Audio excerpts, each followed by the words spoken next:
There are those times where, you feel like you have the best of both worlds when it comes to your fandom of certain things that you're interested in. And by that I mean, all this stuff happening around the same time, all this great stuff. Be it sports, or wrestling, or music, television, movies, whatever. 1998 was a year I'll never forget. It had its bad times, don't get me wrong, it did. But the good truly outweighed the bad. I remember more the good that year than anything. And what a year it was. And I think back to a specific date towards the end of that year. November 15, 1998. That day, Survivor Series 1998, the Deadly Game Tournament to crown the WWF champion, it's going to take place that evening. That afternoon, my Hamilton Tiger Cats were playing the Eastern Division Final against the Montreal Alouettes when it goes to the Grey Cup. It was huge for a lot of reasons. A lot of these moments I enjoyed with my friends and my cousins, who were pretty much more my friends as well. And I was grateful to have those moments with them growing up because they're fun memories, stuff I can look back fondly upon, But November 15, 1998 was a day I'll never, ever forget. Because I remember going to bed the night before, on a Saturday night, and just the anticipation of tomorrow. It's giving me goosebumps almost, and just even talking about it. And I remember just so anxious. It took me like an hour or so to get to sleep, and I wake up, and I'm just anxious, getting ready to see the Ticats do what nobody thought a year ago would ever happen again. And here's why. The year before, the Hamilton Tiger Cats were the absolute worst team in the CFL. 2-16 losses. They hired a new coach in Ron Lancaster, picked up a new quarterback in Danny McManus, and a new receiver in Darren Flutie. And they made a few more adjustments on their offense. Their defense was actually already very strong, despite that terrible season. Their defense was at their strongest point and had evolved into a powerhouse. Joe Montford, Kelvin Tiggle, all those guys. Eric Carter, Orlando Steinauer, the current coach of the Ticats, he was one of our best defensive backs, one of the best in the league at that time. It's so much on that team. And even on the offense, we got a running back from Winnipeg, a steal of a deal, Ronald Williams. We had little Archie Amerson. God, just such a good team. Andrew Gregg, Mike Moriali. That Ticat team was one of the best I had ever seen assembled before or since. As I've grown up a Ticat fan my entire life, almost 40 years. My family, on both sides of the family, it was almost a prerequisite in a lot of ways. But this was the biggest turnaround in CFL history. 2-16, they finished the season 12 wins, 5 losses, and 1 tie. And we had a little bit of trouble against Montreal. We actually lost our last regular season game, but we didn't play many of our starters, so we already clinched first place. And that tie game, we blew a big lead. So Montreal also had some success against us, so we knew it wasn't going to be easy. We're thinking, this, again, the biggest turnaround in CFL history can only matter is that at the very least we make it to the Grey Cup. I'm thinking, I remember my dad and my uncles pointing this out, saying that if we don't make it, then it was a waste. If at the very least we don't make it. If we lose, that's one thing. We lose the Grey Cup, that's one thing. But we gotta make it, and then it is truly one of the biggest turnarounds in the history of Canadian football. And as lifelong Tiger fans, that might not mean a lot to a lot of people watching this video even, but I'm sure as sports fans, people out there can relate that, when your team has just been abysmal for so long. The Ticats have been abysmal since pretty much the 1990. The last time they made the Eastern Final, the last time they won an Eastern Final was 1989. Last time we actually played in one was 93. But I remember because, early 90s, they were just terrible. 92, there was like a false hope there. We actually had a decent season. 11-7. We had Damon Allen as our quarterback. But then next year's just right back to reality again. We just could not beat Winnipeg. More things change, right? And I remember thinking, we haven't been to the Grey Cup since I was 6 years old. I'm 15 at this point. My cousins have never even, I still remember that Grey Cup even though I was 6 years old. But most of my cousins can't remember that. You know, they don't remember the Grey Cup in '89 where we lost to Saskatchewan. They knew about it, for sure. But again, obviously my dad, my aunts and uncles, they all knew. And for long-suffering fans of any sports team, it's a special moment to just watch your team get there. But we had to get there first. I remember it was pretty cold out, but we were all bundled up. The stadium was packed. Largest crowd of the year for sure. So it was pretty, it was cold, but it wasn't, I wasn't like shivering or teeth chattering, nothing like that. And like I said, we were all pretty well bundled up. And we're playing so well in the first half, and we're loving it. We're high-fiving, it's coming home, We're getting really excited. And I remember, I was sitting next to my cousin Mike, and he was, he was actually 10 years old at the time. And, we're just loving every minute of this. You know what I mean? Mike has been a Ticat fan literally his whole life, still is to this day. And I just even seen him at a game this past summer. And you know what? It's just that mutual love for the team. We may disagree on a lot of other stuff. Even back then as kids, we may have had a lot of different interests, but the Ticats, that was the common factor. And I think that was the only sports team we all universally liked. And like together. Because we all like different teams in other sports. But I digress. So we're playing great in the first half. Second half, we still have the lead, but we're not as dominant. We're actually struggling on offense, moving the ball. And before we know it, Montreal's driving, and the clock is ticking down. And we're getting a little apprehensive, but our defense is good. We know they can probably pull it off.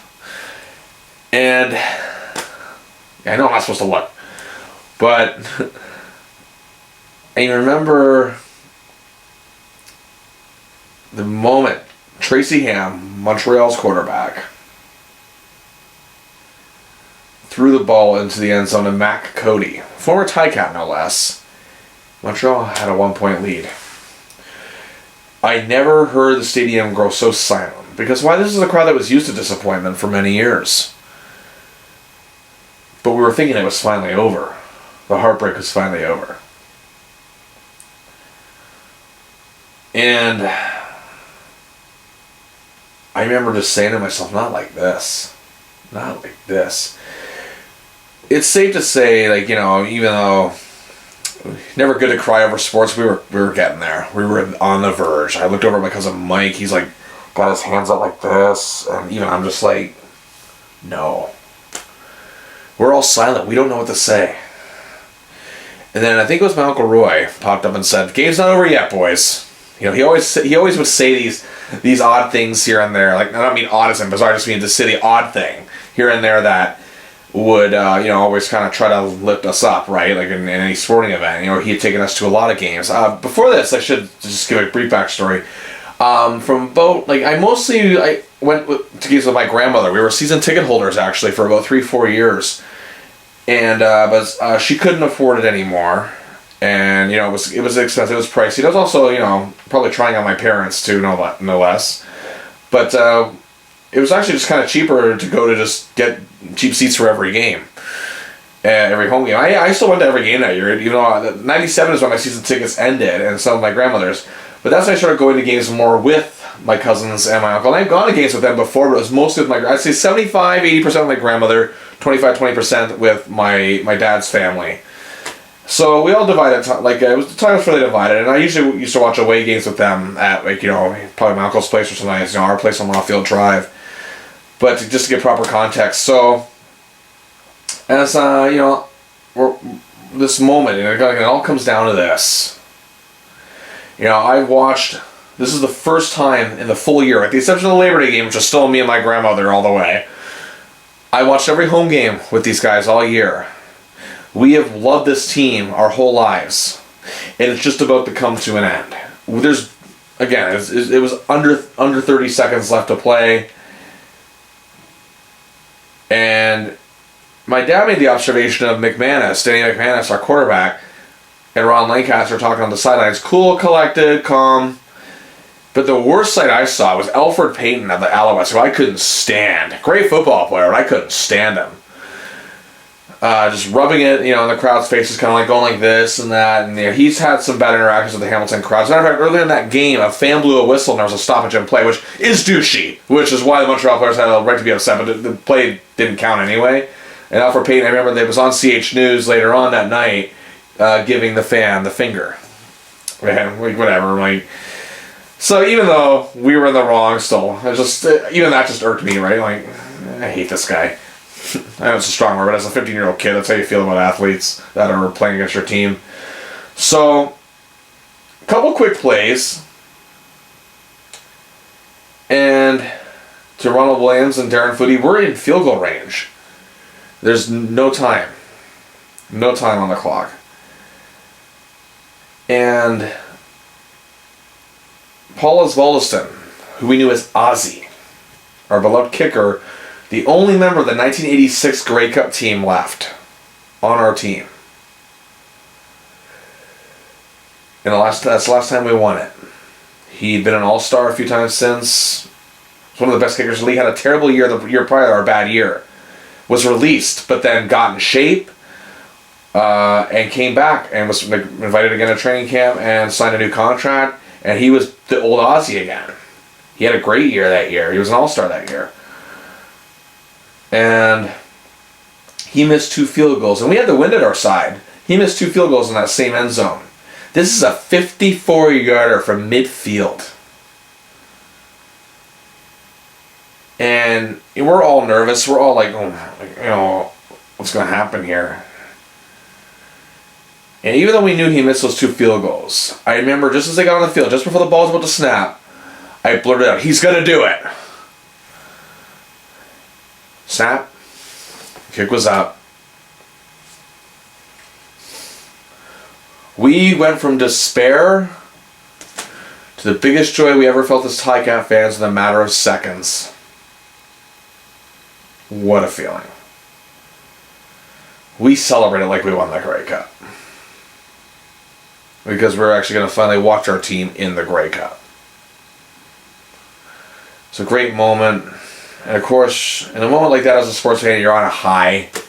As we're leaving the stadium, again, high fives all around, Oski wee wee chants, It was truly one of my favorite moments to this day as a Ticat fan.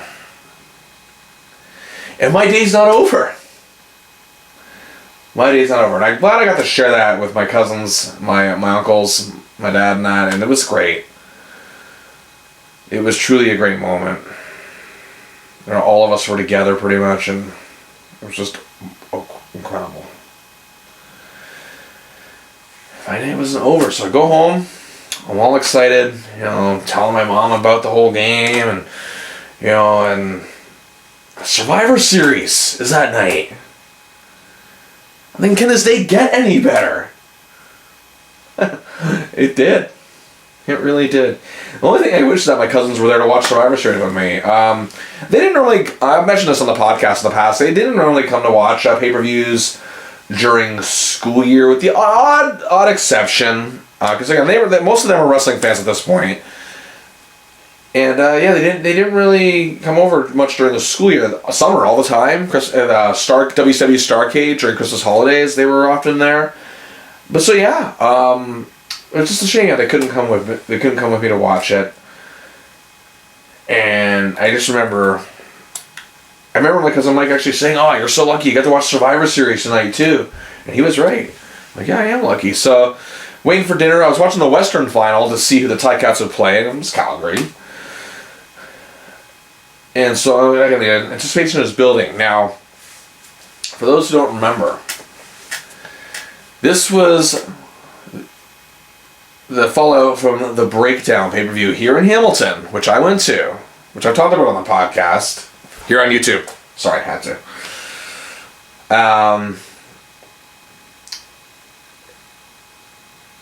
And I gotta say, that pay-per-view is also special as well.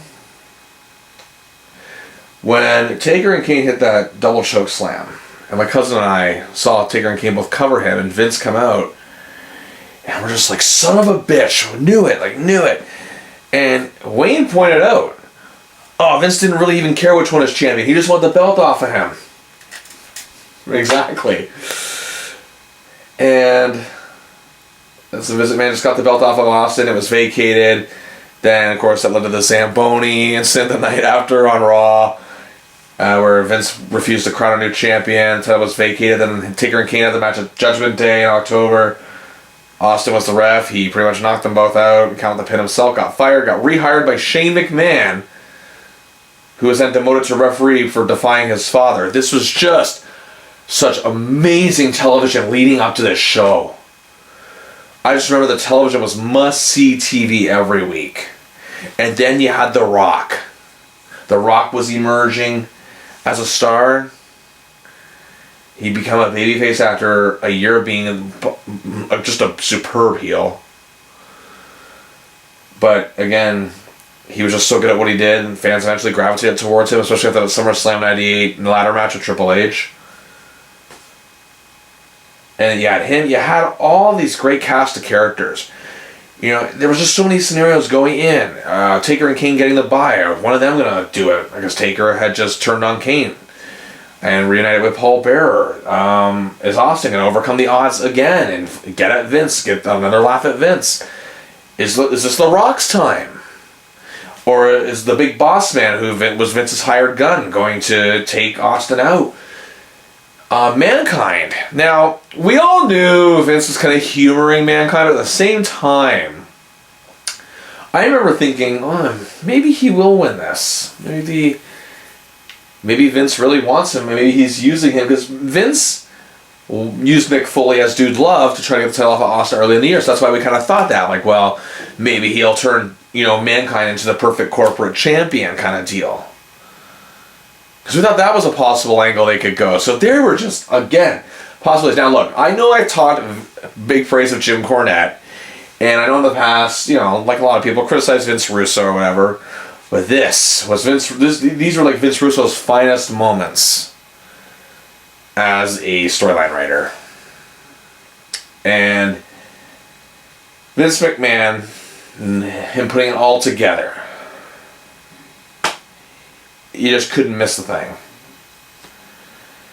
So the possibilities were endless. There was no way to predict how this was going to end. No way. I'm sure there's a few out there who did, yes, okay. But myself, my cousins, my friends at school, my good buddies John Forjak, Jeff Taylor, they didn't know what was going to happen. A lot of my other acquaintances who liked wrestling at school, they had no idea. And we all talked about it. The build-up to this was just utterly, unbelievably amazing. And as the show itself, now, yes, people, when they look at the best pay-per-views of all time, they think of, WrestleMania X7, or if you're a little more old school, Great American Bash 89. And I agree, those are two amazing pay-per-views. There's a lot of others. SummerSlam 02. That's one pops in my head. The Canadian Stampede, the In Your House pay-per-view with 4 matches. They're all classics pretty much. And there's just a lot of other great pay-per-views that you think of. Even WCW's Halloween Havoc 97. Like, it's just, there's so much that you can really think of, the greatest pay-per-views of all time. But in terms of pure storytelling, match quality, I'm not like, bro, nobody cares about the match quality, bro. No, I'm not like that. I love a great wrestling match, but I'm a sucker for a great story as well. And it all really fits together. That's what people don't understand. It all truly fits together. The storytelling in this pay-per-view, there were some good matches. The storytelling in this pay-per-view was at another level. It's just the intrigue again, Mankind is given.